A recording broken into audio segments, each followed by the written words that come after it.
La entrevista Prime. ¿Qué tal? ¿Cómo están? Muy buenas noches. Comenzamos ya una nueva edición de la entrevista Prime este día jueves y vamos a estar conversando con Claudio Sebaj, decano de la Facultad de Ingeniería y Ciencias de la Universidad Adolfo Ibáñez y expresidente también ejecutivo de las Generadoras de Chile. Claudio, muchísimas gracias por acompañarnos hoy en la entrevista Prime. Muchas gracias, Andrea, por la invitación para poder conversar sobre este tema que ha sido tan complejo en estos días. Exactamente, vamos a entrar de lleno en lo que ha ocurrido en esta última semana. Se cumple ya una semana desde que el jueves pasado veíamos en la noche cómo se desarrollaba un fenómeno meteorológico distinto a lo que estamos acostumbrados aquí en la región metropolitana y eso significó de inmediato un masivo corte de energía, no solamente aquí en la RM, sino que también en otras regiones, a propósito de este sistema frontal. Lo llamativo de esto, más allá de lo masivo que fue en ese momento, es que ya se cumple una semana y todavía, de acuerdo a las últimas cifras que estaba revisando ahí de la SEC, de Superintendencia de Electricidad y Combustibles, hay más de 80.000 clientes sin electricidad a nivel nacional. Uno podría empezar a desglosar, sabemos que la región metropolitana es de los lugares más afectados. Y la primera pregunta, que es muy obvia, pero uno necesita partir de esa base. ¿Esto lo podemos atribuir solo a un tema meteorológico o aquí tenemos un problema más estructural respecto a nuestro sistema de distribución eléctrica? A ver, efectivamente, primero es importante destacar el tamaño de la catástrofe. Yo creo que se ha comunicado poco y se ha explicado poco la dimensión del problema desde el punto de vista climático. Y después hay toda una parte que podemos desarrollar en más profundidad en la parte regulatoria. Estamos frente a una tormenta perfecta entre un fenómeno climático donde hubo vientos de hasta 125 kilómetros por hora. Y eso, para graficarlo, desde la física, cuando el récord anterior había sido 76 kilómetros por hora, pasar de 76 a 125 no es simplemente un 60% más, sino que la energía destructiva del viento sobre 120 kilómetros por hora es considerado huracán y la cantidad de energía va al cuadrado de la velocidad del viento. Eso quiere decir que en realidad la potencia destructiva de los vientos que hubo fue más de 160% más que el anterior récord, que además un récord que había sido de 76 kilómetros por hora. Entonces eso generó, y particularmente en el caso de Santiago, como además fue la primera vez que ocurre un hecho así, un nivel de destrucción total y absolutamente inédito para la región metropolitana. Y siento que esa parte de la catástrofe no fue comunicada oportunamente. Yo mismo soy montañista y he estado en la Patagonia. Me recuerdo estar ese día en la noche en un edificio, asomarme a una terraza y llegar a sentir miedo por la fuerza del viento y ver cómo se flectaban los vidrios. Entonces, esa es la primera parte. Claro.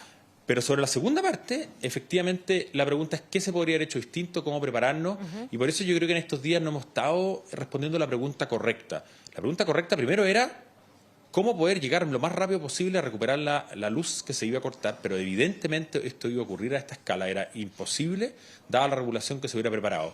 Y ahí, efectivamente, hay una combinación de factores que hacen que hoy día las distribuidoras, que todavía funcionan bajo una legislación del año 81, y que no han vivido ninguna modernización en la regulación, la legal, tienen un incentivo a un estándar base de calidad de suministro a minimizar los costos. Y lo que hoy día necesitamos es una regulación que fomente calidad de servicio, resiliencia climática. Entonces, es mucho más largo y puedo desarrollar más ese punto, pero en el fondo estamos frente a dos cosas, un evento climático inédito y una regulación que no acompaña. Sí, lo vamos a desarrollar, sin duda. Para eso es esta conversación, porque esto es bastante más complejo de lo que se plantea a veces en la discusión, ¿no? Es multifactorial, a veces se simplifica demasiado esta discusión y hay varios elementos que hay que tener en consideración y vamos a entrar en el detalle de el qué se pudo haber hecho mejor y cómo haber reaccionado más rápido. Pero quiero ir un paso antes, que es qué se pudo haber hecho antes para que este fenómeno, que es efectivamente inédito desde el punto de vista meteorológico,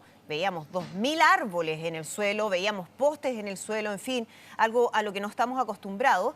¿Qué se podría haber hecho antes para evitar lo que vimos, o al menos disminuir el nivel de impacto? ¿Es solo responsabilidad de las empresas distribuidoras de electricidad? ¿Hay una responsabilidad también de los municipios? ¿Qué más tiene como elemento esta discusión?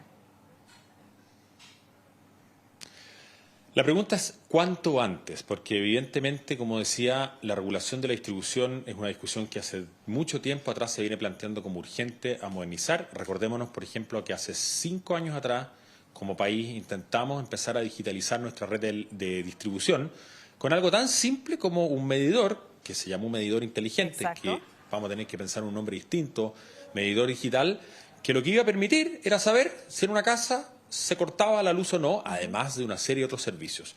Hoy nuestra red eléctrica sigue siendo la misma red de distribución de hace 40, 50 años. De hecho, el medidor de mi casa es del año 71 y es el mismo medidor que lo único que hace es medir con una ruedita.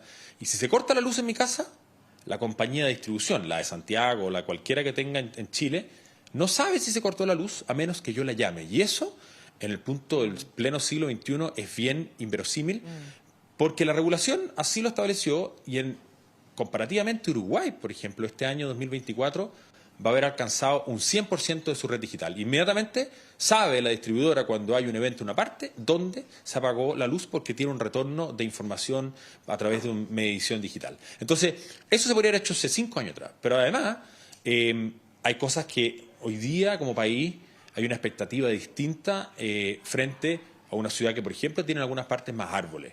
Entonces, las ciudades en muchas partes del mundo tienen, sobre todo en lugares más densos, cables soterrados. Claro, es mucho más caro, pero el soterramiento tiene múltiples beneficios. Cuando está por debajo, evidentemente no se afecta por los árboles, por la caída de ramas, por los choques.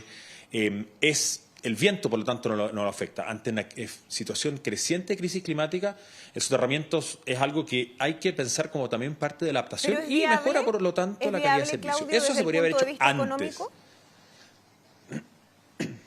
Bueno, eso no ocurre de la noche a la mañana y obviamente además estamos en una situación donde además hemos visto una alza tarifaria, o sea, la tormenta es perfecta. Tal cual. El alza tarifaria se produjo nuevamente por múltiples factores. Un congelamiento de tarifa en el pasado, donde Chile fue el único país del mundo durante la pandemia y con la invasión ruso-ucrania donde el costo de la energía no subió y ahora estamos pagando esa cuenta. Entonces, en ese contexto también la gente dice legítimamente, me sube la cuenta de la luz, pero además no hay servicio de luz, aunque las razones sean por distintos motivos.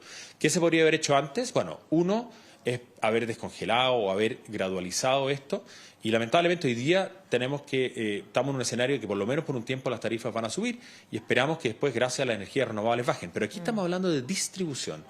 Otra cosa que se debería haber hecho antes, y esto es una cosa regulatoria que ocurrió hace algún tiempo atrás, es que se subió el estándar de calidad de servicio, pero finalmente la fijación tarifaria. Recordemos que la distribución eléctrica es una cosa bien particular porque hay una sola empresa, esto es en todo el mundo así, que tiene los cables.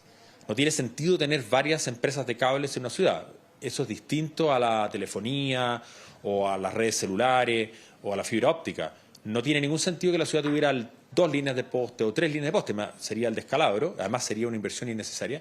Entonces, esa inversión en la empresa única es regulada por el Estado que fija cuánto se le paga, qué estándar tiene que cumplir. Entonces, Claro. ¿qué podríamos haber hecho antes? Y ahí hubo una decisión hace un tiempo atrás, de que en vez de aumentar la tarifa para mejorar la calidad de servicio, se decidió que si en caso se cortara la luz, las empresas cumplían si compensaban al usuario. Pero hoy día, en el mundo de hoy, cada vez más electricidad es tan necesaria. Estamos comunicándonos por un medio eléctrico, los teléfonos. Entonces, la pérdida de montones de cosas en nuestra vida cotidiana por la falta de luz, no basta con tremendo. que me lo compensen, Exacto. o sea, no sirve. Entonces, hoy día tenemos que pensar en mejorar la calidad de servicio. Ahí tiene que estar el foco central de la conversación. Claro, acá se habla o se ha hablado de Pero- falta de sí, Andrea. planificación, Claudio, porque si bien estamos frente a un fenómeno meteorológico distinto, también había sido advertido, o al menos lo que hemos visto, porque este no es el primer corte que tenemos, no Sí. habíamos visto algo tan extendido, pero Sí. tuvimos la misma discusión en mayo. Y la pregunta es, ¿tienen las empresas Claro. distribuidoras de electricidad los contingentes desde el punto de vista humanos, técnicos, para responder cuando se produce esta crisis o no? Claramente hemos visto que no, porque estamos, como decía yo al comienzo, frente a un hecho nunca antes visto en su escala y su dimensión. Y yo creo que ahí se ha cometido un error, tanto la empresa como probablemente la autoridad, en comunicar mucho más claramente el estado de la catástrofe Pensemos cuando fue el terremoto del 2010, claro, fue muy visible. Pero acá hemos tenido un terremoto silencioso porque la gente corta la luz en sus casas y no es tan visible excepto cuando uno ve árboles caídos en la ciudad. Pero mostrar y que tampoco no era evidente que la luz iba a volver. Y si hay algo que realmente a uno le molesta es la incertidumbre. Yo quiero saber, ya, da lo mismo, me van a decir que va a volver en 5 días más, porque en realidad, por un ejemplo, en Batuco hay una zona que se cayeron 8 kilómetros de postes. En total hay más de 500 postes. Ninguna empresa distribuidora tiene 500 postes guardados en la bodega. Es porque era algo inédito. A menos que pensemos que la regulación va a tener que tener esos 500 postes en la bodega porque mañana nos va a tocar de nuevo un evento así. Exacto. Y eso lo tiene que pagar y lo tiene que determinar la autoridad y tiene que fijarse en la tarifa.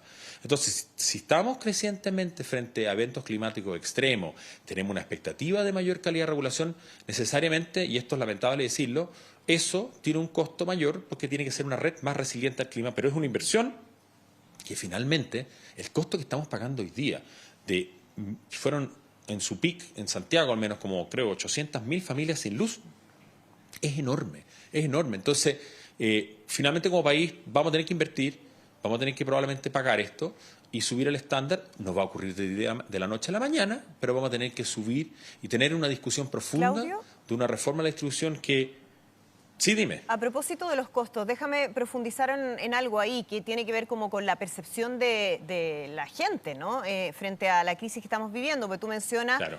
la serie de consecuencias tremendas para los clientes que son hogares, pero también para los negocios, para las personas que se encuentran en ciertas situaciones especiales de vulnerabilidad, enfermos, en fin, podríamos estar hablando en detalle de cada uno de los casos de gente que dice, a mí esto me afecta más que a cualquier otra persona, y uno tiene que empatizar obviamente con eso.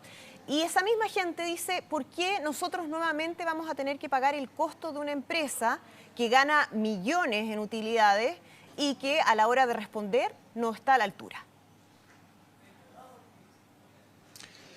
Mira, en todos los países del mundo la provisión de un servicio básico, el agua, la luz, se organiza en la forma de alguna empresa, ya sea una empresa municipal, una empresa privada, una empresa pública, estatal.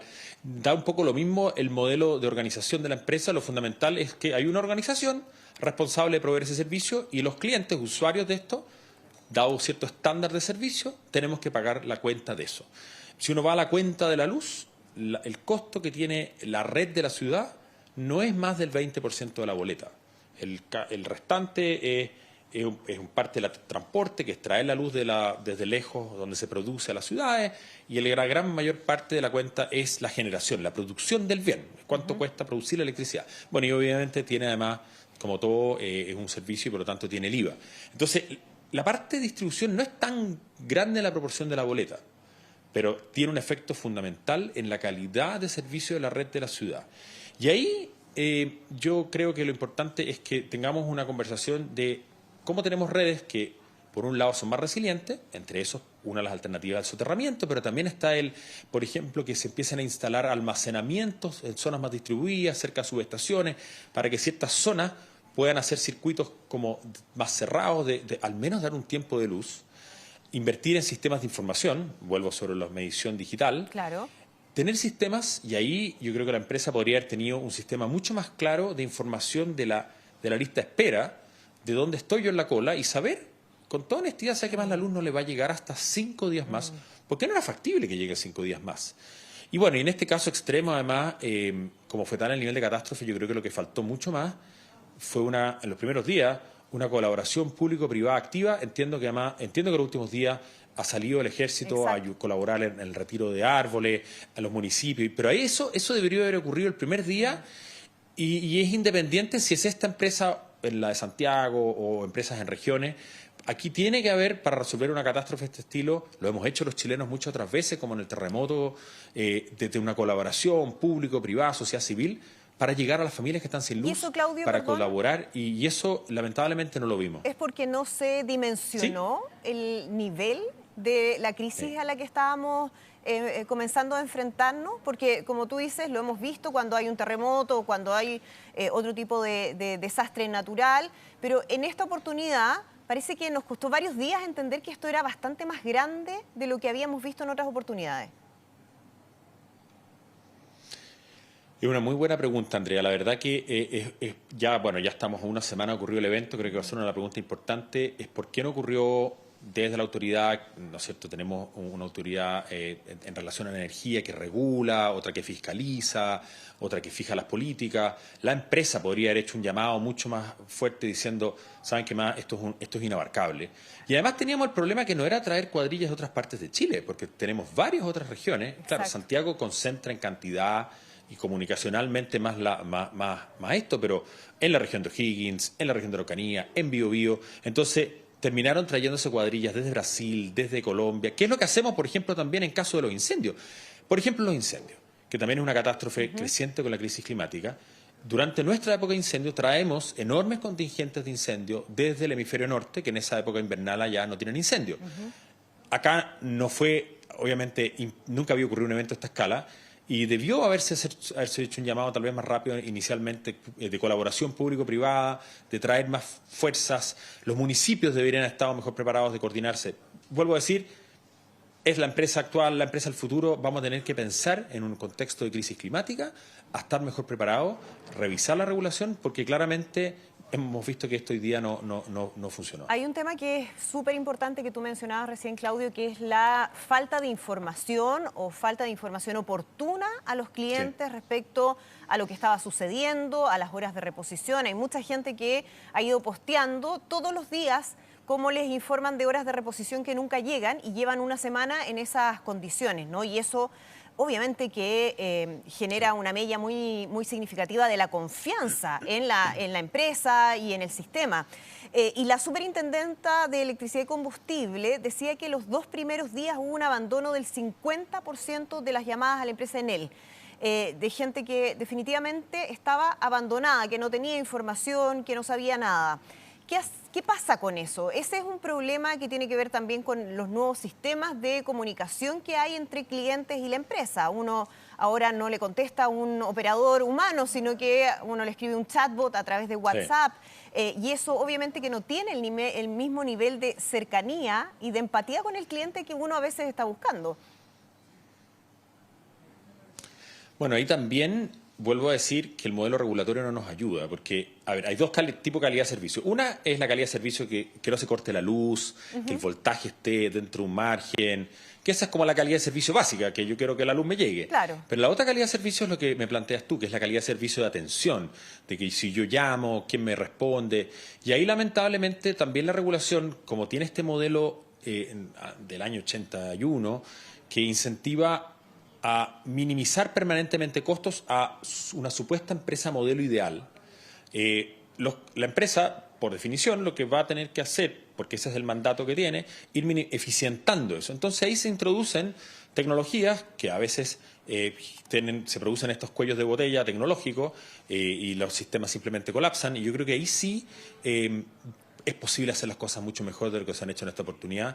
Y vuelvo a insistir, las personas, si uno se explica la escala de la catástrofe y me dicen, ¿sabe qué más? Yo voy a estar una semana sin luz, pero si me dicen, no, me vuelven 2 horas más, pero en realidad o no me dicen o no me responden, esa incertidumbre yo creo que es muy dañina y eso tiene que ver con la calidad de servicio de atención, que es independiente de la otra, del hecho de que los cables haya que recuperarlo, porque la verdad se ha dicho que la recuperación de los cables y las redes no iba a ocurrir jamás, dada la escala y magnitud de la catástrofe, lo suficientemente rápido. Pero informar oportunamente, informar conjuntamente tal vez con la autoridad, porque estábamos frente a una situación de emergencia, además afectando a cuántas comunas, afectando a alcaldes, municipios que no podían operar. Entonces creo que ahí hay un trabajo a revisar de si el modelo actual de distribución, si se hace una reforma, cómo mejoramos también la calidad de servicio de atención, de información y de tecnología.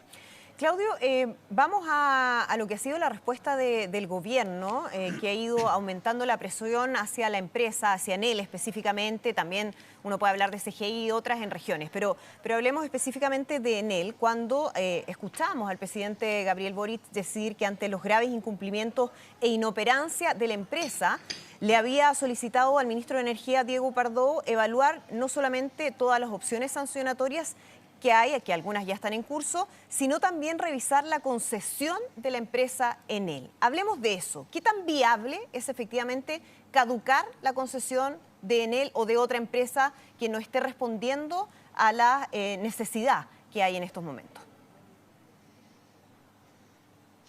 A ver, yo soy ingeniero eléctrico y dirijo una facultad de Ingeniería y Ciencia y no soy abogado, por lo tanto la parte jurídica escapa de mi expertise, pero creo, en mi humilde opinión, que estamos respondiendo a la pregunta equivocada, porque la pregunta correcta es hacia el futuro, es cómo esto no vuelve a ocurrir.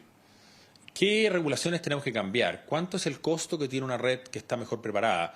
Porque independiente si es la empresa actual, Enel, o la próxima empresa va a tener el mismo, si no cambiamos nada y solo cambiamos la empresa, va a tener los mismos incentivos, el mismo marco regulatorio que le fija el mismo estándar de calidad de servicio, el pago de la tarifa que no le permite soterrar o que no le permite. Entonces, hay que revisar la regulación, hay que actualizar la regulación y responder la pregunta de fondo: ¿cómo tenemos un sistema eléctrico más resiliente? Quiere decir, ante eventos extremos como este, que van a empezar a ocurrir crecientemente. Yo creo que nos hemos acostumbrado a que, a propósito de la crisis climática, año a año tenemos un nuevo récord. Récord de calor, récord de sequía, después tenemos récord de lluvia, ahora tenemos récord de viento. Entonces, ¿cuál es la empresa del futuro que, en términos de adaptación climática, va a ser más resiliente? En agua, por ejemplo, hemos hecho enormes inversiones, y eso se financian finalmente en la tarifa, para tener más días de reserva en estanques de agua. Bueno, ¿qué vamos a tener que hacer en distribución? Y eso lo va a tener que hacer la empresa actual, la empresa del futuro, y cambiar la concesionaria. Si no cambiamos nada de la regulación, no veo que estemos respondiendo a la pregunta correcta. Claro, ese es un tema clave, tú lo has mencionado durante la entrevista, el tema regulatorio, y la pregunta que probablemente muchos se hacen es, bueno, si es tan evidente, ¿por qué no se ha hecho? Hablábamos del tema de los medidores, de la discusión que hubo en su momento de los famosos medidores inteligentes y que no prospera. ¿Qué es lo que pasa? ¿Por qué no habíamos avanzado en algo que parece ser fundamental desde el punto de vista estratégico del país? Yo diría que la razón principal es que, bueno, por un lado hemos puesto mucho foco en toda la transición energética de Chile, que ha sido súper exitoso en materia de generación, y ahí me tocó, como lo mencionaba al comienzo, tuve muchos años vinculado a la parte de generación. Yo a nivel de distribución, más allá de experto, soy usuario nomás, ¿no? Y tuve la suerte en mi casa que no se cortara la luz más de muy poco. De los afortunados. Entonces, lo que tiene que ocurrir, ¿y por qué no ocurrir? ¿Cómo? De los afortunados, decía, a propósito de que no tuvo... Perdón, Andrés, de los pocos afortunados, sí, ¿no? Sí. Yo tuve a mi madre, la tuve acá, a mi hermano la tuve acá en la casa, venían, porque efectivamente todos teníamos a alguien cercano que teníamos que ayudar en esta situación de emergencia. ¿Por qué no ha ocurrido? Bueno, la pregunta es porque es poco atractiva la conversación. Es poco atractiva porque implica costos, implica aumentar el costo de una tarifa para financiar, por ejemplo, la inversión en una red más resiliente. Implica, por ejemplo, de una vez por todas, hacer desaparecer todos los cables de telecomunicaciones basura que cuelgan de los postes de luz. Hay una ley, que es la ley Chao Cables, que lleva años sin una reglamentación, que es la que ejecuta la ley, y por lo tanto eso es posible que buena parte de todos esos cables le agregan un peso a los postes de luz eléctrica, además de que complejizan enormemente la acción de trabajo, porque como hay un enredo de cables, nadie sabe lo que es nada. Entonces no se sabe si ese cable tiene energía, no tiene, si es un cable de fibra óptica. Entonces, si queremos una red más resiliente, tenemos que enfrentar el tema de qué significa tener una red y cuánto cuesta una red que resista o que sea soterrada. Eliminar una vez por todas todos los cables que nos corresponden a esta red. Tenemos que discutir sobre la digitalización de nuevo. O sea, si no podemos saber quién está sin luz o quién está con luz, porque no pudimos avanzar en una implementación de una medición digital, y yo insisto, ahora debería llamarse medidor digital para no enredarnos con lo que antes se llamaba inteligente, que eso también nos va a ayudar en otras cosas. Nos va a ayudar, por ejemplo, crecientemente a la instalación de techos solares, va a haber almacenamiento. En pocos años más vamos a ver más y más vehículos eléctricos. Vimos al exministro Marcelo Mena cómo le llevaba la luz a su suegra con su auto eléctrico. Eso hoy día suena claro, es para portada de diario, pero el día de mañana va a ser algo normal, de que un vehículo eléctrico, que ya están alcanzando los costos de los vehículos de combustión, permitan tenerlo en la casa y está cargado, y lo enchufo a mi casa y puedo iluminar mi casa, y puede dar para muchos días un vehículo eléctrico conectado a la casa.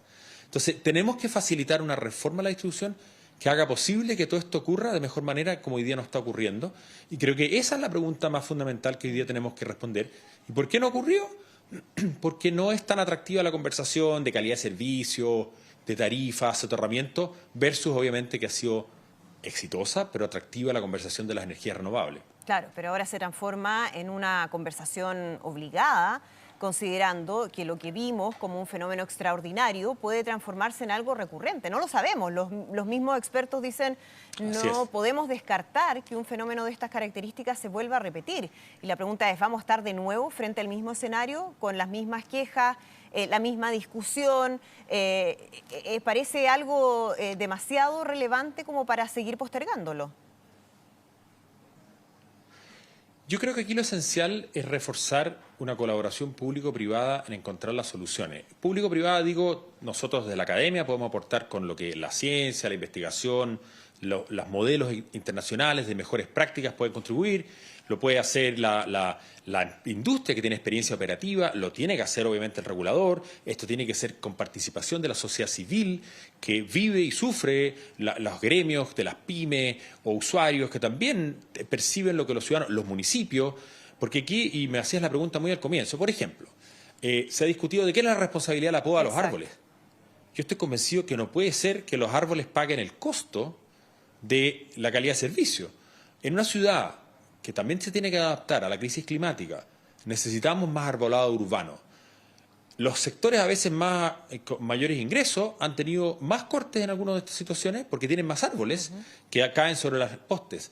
Nuestra ciudad debería tener más árboles para, pensando en la crisis climática, enfrentar las horas de calor, plazas más sombreadas, pero no es compatible eso con sistemas eléctricos aéreos necesariamente, porque se van a caer las ramas. Entonces, la ciudad adaptada a la crisis, al cambio climático requiere más árboles y eso tiene un montón de contribuciones, aire limpio, menor temperatura. Bueno, entonces la inversión de soterrar cable empieza a hacer un poquito más de sentido que simplemente la tarifa del usuario que la va a tener que pagar. Tal vez lo tiene que pagar parte de la ciudad, además todo el factor de embellecimiento urbano que genera, lo tiene que pagar parte un mecanismo de financiamiento climático, porque aquí esto significa adaptarnos a cambio climático, y una parte, por la calidad de servicio propiamente tal, será tal vez parte de la tarifa del usuario. Pero esto tiene que ser, y ahí me gustaría haber puesto el foco, colaboración público-privada para encontrar que esto no pase este evento catastrófico, se extinga la conversación, hayamos tenido esta entrevista, y después un par de meses más ya llegó la primavera y vamos a tener que llegar al próximo invierno con un viento peor.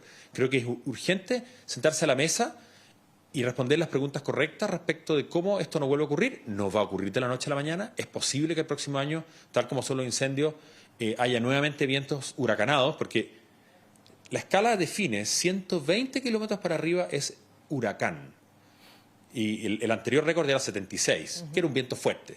124 fue el récord. Entonces, ese es el escenario futuro que puede ser que ocurra de nuevo, incluso puede ser que ocurra en la próxima semana. Dios quiera que no. Sí, ojalá que no sea así. Una última pregunta ya para ir cerrando la conversación, Claudio, a propósito de esta colaboración público-privada. Quiero preguntarte por la institucionalidad y en particular por el rol de la Superintendencia de Electricidad y Combustible. ¿Tiene las herramientas y las atribuciones suficientes para actuar en un caso como el que estamos enfrentando? ¿Cómo lo ves tú? Bueno, yo creo que el diseño institucional es razonable, tenemos un ministerio que regula, que fija las políticas públicas, una Comisión Nacional de Energía que regula, que tal vez debiera tener una mayor independencia del ciclo político, o sea, en el fondo ni la Comisión ni la Superintendencia debieran estar supeditadas al organismo que nosotros hemos elegido democráticamente, ¿no es cierto? Un presidente de la República con sus ministros y hay un Ministerio de Energía, pero la Superintendencia de Electricidad y Combustibles, tanto como la CNE, en un diseño de un Estado más moderno, deberían ser independientes del gobierno de turno, y eso es como respecto de su gobierno corporativo. Y respecto de las facultades, yo creo que la SEC, desde lo que yo he visto, tiene bastantes facultades sancionatorias, pero la pregunta es si esas sanciones, si la regulación no contribuye a remunerar la inversión que necesitamos, es como pasar una multa sobre algo que no va a ocurrir, es como seguir sancionando. Entonces yo creo que si hay incumplimientos de algunas cosas de lo que hablábamos, temas de información, me parece razonable que esas cosas sean sancionadas y que eso permita mejora. Pero hay otras cosas que si escapan por fuerza mayor ante un evento de este nivel de extremo, necesitamos encontrar soluciones que no pasan simplemente por fiscalización y sanciones, sino que repensar la forma como está regulado. Claudio Sebas, decano de la Facultad de Ingeniería y Ciencias de la Universidad Adolfo Ibáñez y expresidente ejecutivo de las Generadoras de Chile, muchísimas gracias por acompañarnos hoy en la entrevista Prime. Muchas gracias por la invitación y ojalá que podamos tener pronto a todas las familias de vuelta con su energía eléctrica y nos sentemos a la mesa a responder las preguntas de cómo, en un escenario de calidad-servicio y crisis climática, esto no se vuelve a repetir. Así que muchas gracias por la invitación. Esté muy bien, buenas noches. Nosotros nos comenzamos a despedir de esta edición de la entrevista Prime. Ustedes sigan informándose a través de nuestro canal Mega Noticias Ahora.